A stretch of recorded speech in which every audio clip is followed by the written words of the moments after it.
Hi Pisces, this is Jov. Welcome po sa ating channel. Gamitin ang reading na ito bilang gabay lamang. Kung naka-resonate kayo, comment down. By the way, Pisces, this is your weekly gabay tarot reading from August 11 to 17, 2025.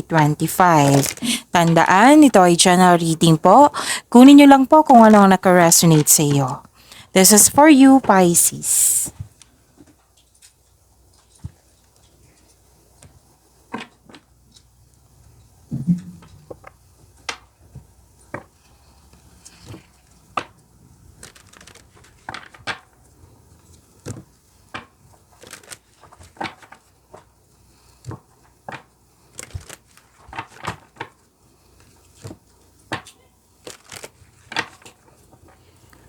Para po ito sa iyo, Pisces.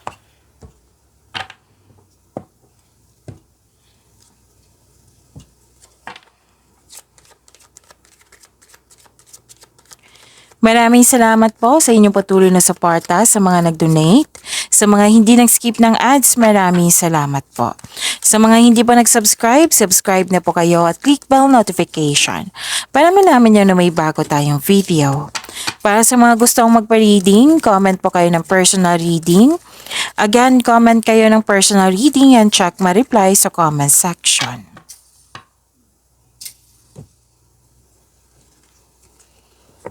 Oh, ang ganda. Pisces, nakita ko dito na may parating na malaking pera. Pwede expectation nyo to na parating ngayong week na ito. Oo. Basta parating po na malaking pera or di kaya may makaka-receive kayo ng mahalagang news or information. Malalaman mo din yung totoong intensyon ng isang tao sa iyo. May mahalagang ding desisyon, no? At saka, naguguluhan ka, pwedeng nahihirapan, pero may kausap ka dito. Pwedeng elders, wiser, mentor, parents, na nagbigay ito ng wisdom message sa iyo. Nang siyang dahilan na motivate po kayo. You're taking an action with courage na nang dahil sa kanilang binigay na wisdom message sa iyo. So, dalawang card kasi nagsabi dito, Pisces, na pwedeng offer, opportunity, nagkasundo kayo sa isang tao, pwedeng promises, agreement, commitment, ano pa. Basta nagkasundo, deal, pwedeng ganyan.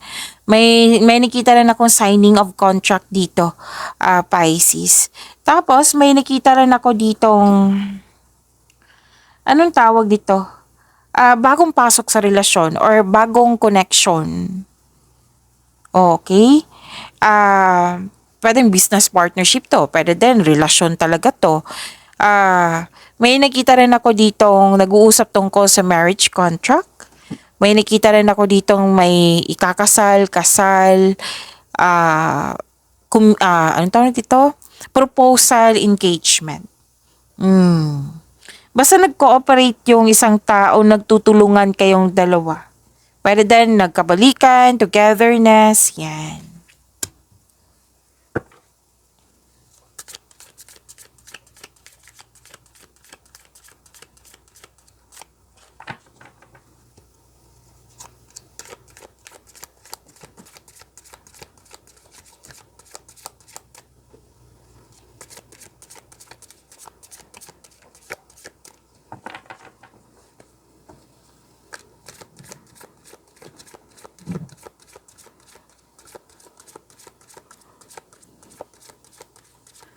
Energy po ni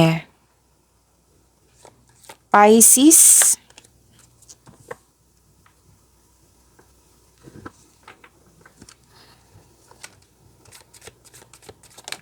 Okay. Okay, so this is Angel of Transformation. Huwag kayong anong tawag nito? Huwag kayong anong tawag dito? Huwag kayong matakot, okay? Huwag kayong matakot sa card na ito kasi this is Angel of Transformation. This is transformation, walang mangyayaring masama, okay? So, takpan ko lang po.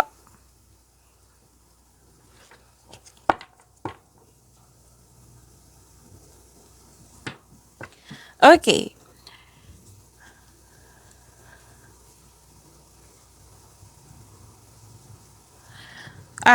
Pisces, reminder lang po lalo na sa mga bago dito na kung may napansin kayo na repeating message, yan po yung pinupush ng cards niyo po. Like for example, nanood kayo sa inyong daily gabay tarot reading at dito din sa inyong weekly gabay tarot reading at may napansin kayo na repeating message. Yan po yung pinupush ng cards niyo na kailangan yung bigyan ng atensyon, solusyon, at aksyon kung maaari po. So ano yung energy ni Pisces?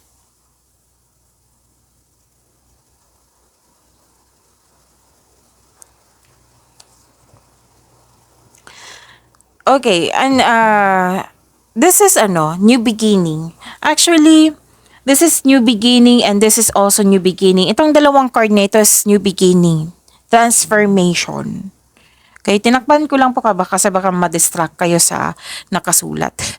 Okay. Ano tawag dito? New beginning, abundance. Oo. May parating na blessings po, gift from the universe, posibleng new job opportunity or unexpected sum of money. Oo. And para din nag-take ka ng first steps para ma-enhance o ma-increase yung kaperahan mo. Ang pagbabago na ito ay may unlimited growth towards to your finances. So claim nyo po, Pisces. Okay?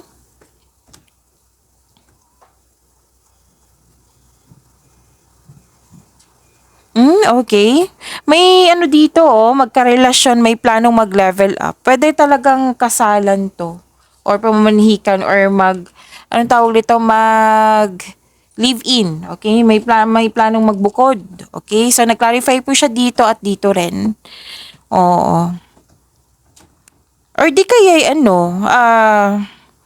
like sa mag-asawa, may plano kayong pag-level up sa inyong relasyon. It might be magbakasyon kayo, romantic trip, or pwedeng may project kayo dyan na connected sa inyong relasyon. Like for example, yun nga, yung romantic trip, your project, bahay ba, lupa, ganun. Pwede din itong yung sabi ko kanina na job opportunity. May promotion din ako nakikita dito, Pisces. May parating na pwedeng any kind of opportunity. Naka-highlight talaga kasi dito na job opportunity ang ilan sa inyo. So take chances, okay? Take chance kasi may job opportunity dito sa mga may balak mag-change career dyan. So promotion din nakikita ko, pwedeng pagtaasin yung posisyon, pwede din na pagtaas ng kita, sweldo, allowance. Magkakaroon po ng financial growth and stability. So, sabi ko naman sa inyo, this is abundance. Okay? Change career talagang iba sa inyo. Kasi may may nakita kasi akong job offer. Oo, na nag-decide ang ilan sa inyo dito kasi this opportunity will offer more stability and abundance. Kaya nag-decide dito ang ilan sa inyo na mag-change career. So, claim this gift from the universe. Okay? Actually, dalawang card na ito, nagsabi na this is ending with new beginning. So, ang ganda nitong new beginning na ito kasi puro blessings yung natanggap nyo. So, huwag kayong manghinayang sa ending na iyan. Okay? Kasi ending is, growth always means leaving something behind, di ba? Pwede din lalabas kayo sa comfort zone nyo kasi nga may tatanggapin kayong offer. Okay?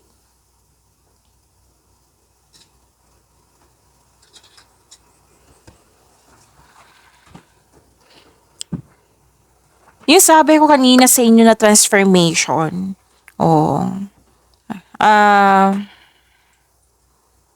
Necessary change, hindi siya parang kasi sinabi perfect time. Yan yung tamang word. Perfect time. Transition, transformation, releasing. This is also freedom also. Oo. Transformation at ang ganda ng ang energy nyo, energy cards kasi power. Meaning to say, very confident kayo. You're taking an action with courage. Yan. You're taking an action with courage pero at the same time, you're protecting yourself. Kumbaga guarded ka. So, may pagwawakas na parating. For example, end of contract. Pwedeng tumiwalag ka sa grupo or disconnection sa pagkakaibigan. Pwede din na, yung sabi kanina, na change career. Yan. Pwede din ganyan. Pwede din na let go mo yung opportunity na hindi mo na kailangan ngayon. Okay? New beginning kasi to eh. Magkakaroon ng ending with new beginning. Tapos, yung sabi kanina na huwag kayo mag-alala sa new beginning na ito kasi this is perfect talaga. Perfect time. Nakatadhana to sa iyo. Sabi nga ng cards kanina, di ba? Gift from the universe. Okay? Pwedeng paglilipat ng lokasyon, paglilipat ng bahay. Yung sabi ko kanina sa inyo regarding sa love life, di ba? Pagbubukod. Oh. Dito rin sa dalawang card na ito. So, growth always means leaving something behind. By the way, Pisces, may nakita kasi ako ditong regarding sa love life eh. Pwede din na, pwedeng kaibigan mo. Kasi nga may nasabi ako sa inyo kanina, di ba, na may ending. Pwedeng isang tao na nagkaroon kayo ng disconnection, malapit sa iyo yung taong yon noon. Tapos nagkaroon kayo ng disconnection, ngayon, may balak siyang mag-reconnect sa iyo. O, pwedeng dati mong kaibigan, ex mo ba, basta may balak siyang, balak po ha, na mag-reconnect sa iyo. So, tingnan natin kasi hindi pa natapos yung tarot cards nyo. Oo, so tingnan natin kung manghihingi siya ng sorry. Kasi yung sinabi lang dito, may balak siya na mag-reconnect sa iyo. Pwede din na may unexpected na nangyari dyan sa may relasyon na nagkaroon ng space, cool off muna, pwedeng tungkol to sa separation. Kasi nga may natapos eh. Pwede din natapos yung paulit-ulit na concern. Yung concern po, problema nyo, natapos na kasi nabigyan na ng solusyon. Ending din yan with new beginning. Okay?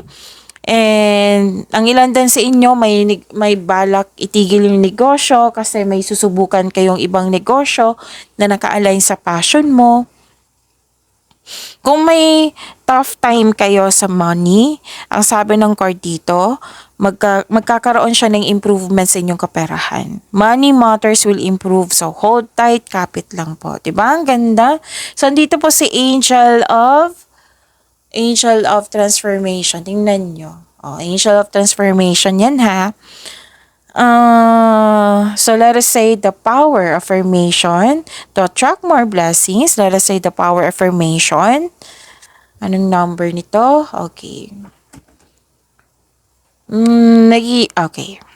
Let us say, ayusin ko lang ha. To attract more blessings, let us say the power affirmation. Let us say,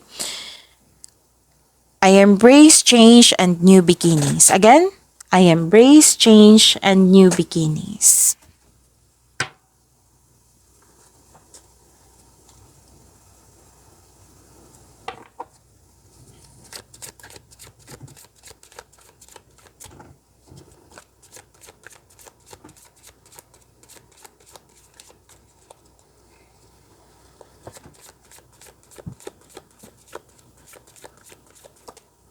Okay. This is about your career and money, Pisces.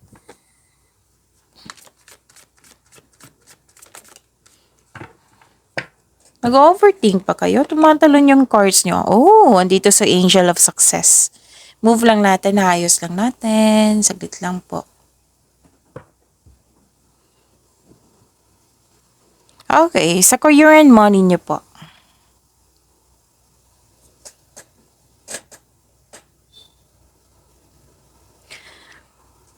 Inaalagaan nyo ng mabuti yung posisyon nyo, yung career and money mo, yung ipon mo. Marami kang naiisip na bagong ideas para sa ikakabuti ng iyong career and money, sa inyong negosyo din. Sa inyong negosyo. Ano to pag-aaruga, pag-aalaga. Okay, ang ilan sa inyo may balak mag-vacation, 'di ba? May vacation or nag-vacation ngayon or may rest day.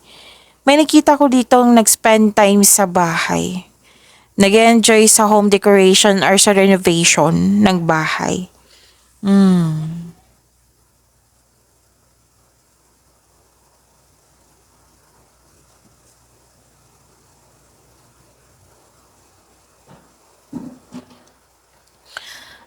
Okay, so this is successful completion.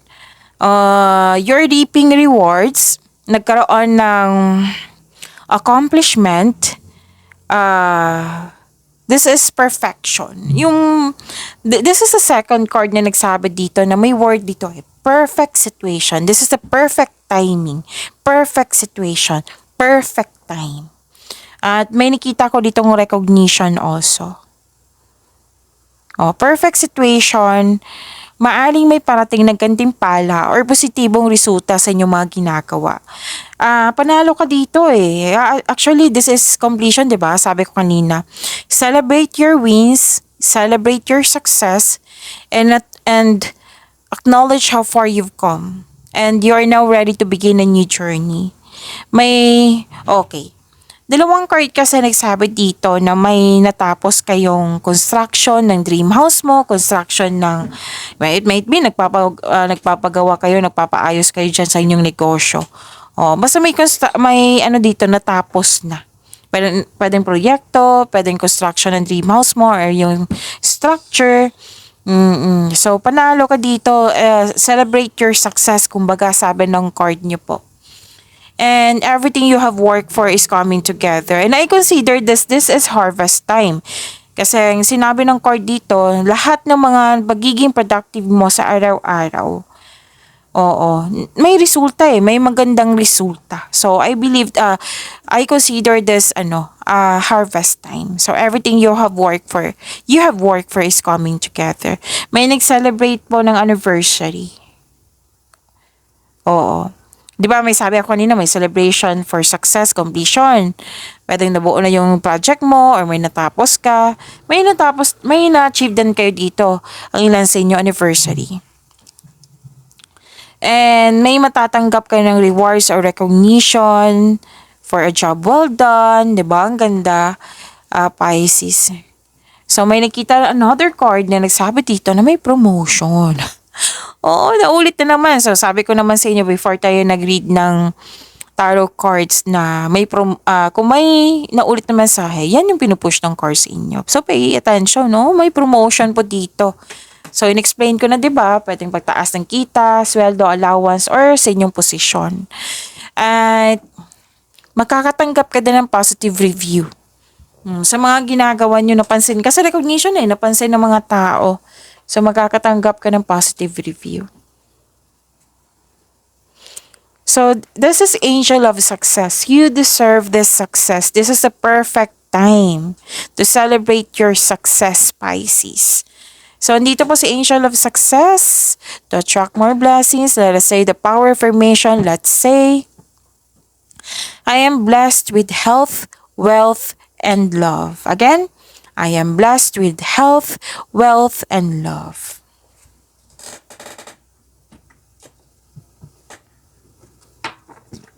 Excuse me, kailangan ko mag-burp. Tumatalon yung cards nyo.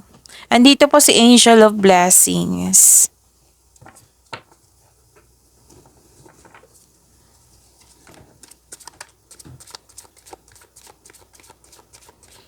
This is about your love life, self-love, partnership, and romance, Pisces.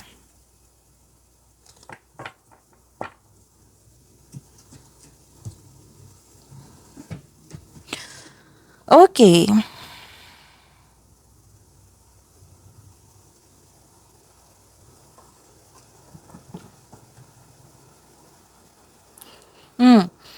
May nakita ako ditong pamamanhikan na magaganap or may kasal na magaganap. So, yun yung nag-clarification dito na may anniversary din dito. May celebration, di ba? May celebration din dito at dito rin. Okay? So, may dito. May kasal ba or pamamanhikan. You and your partner have strong beliefs about romance and partnership. So, wedding bells is coming. Pwede din may sa mga single dyan na may attraction regarding sa isang teacher, student, or di kaya isang tao na marami kang natutunan sa kanya. Okay? So, you're showing your kindness to everyone. Naka-receive ka din ng divine wisdom. Yes. Ang ganda nito.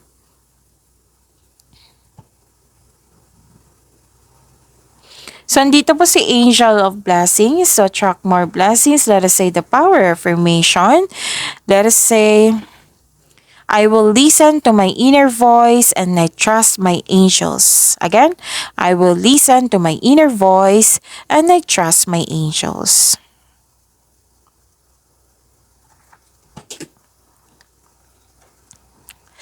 Nakikita ko dito na nagkaroon po ng, actually single ka man, may relasyon sa buhay mag-asawa. Oo. Nakikita ko kasi dito na stuck kayo sa mga nangyari sa nakaraan. Nahihirapan kayong move on. Ang sabi dito. Feeling stuck ka sa mga nangyari sa nakaraan. Yan ang sabi. Kailangan po ng forgiveness po dito. Forgiveness sa inyong sarili, kung sa tao man ito, regarding sa tao, forgiveness din, or forgiveness sa situation. Para maka-move forward ka. Kailangan din willing ka to move forward para bumukas yung new doors for you. Okay, so pag-imanin niyo po yung blessings sa binigay sa inyo, Pisces. See you tomorrow. Maraming salamat po.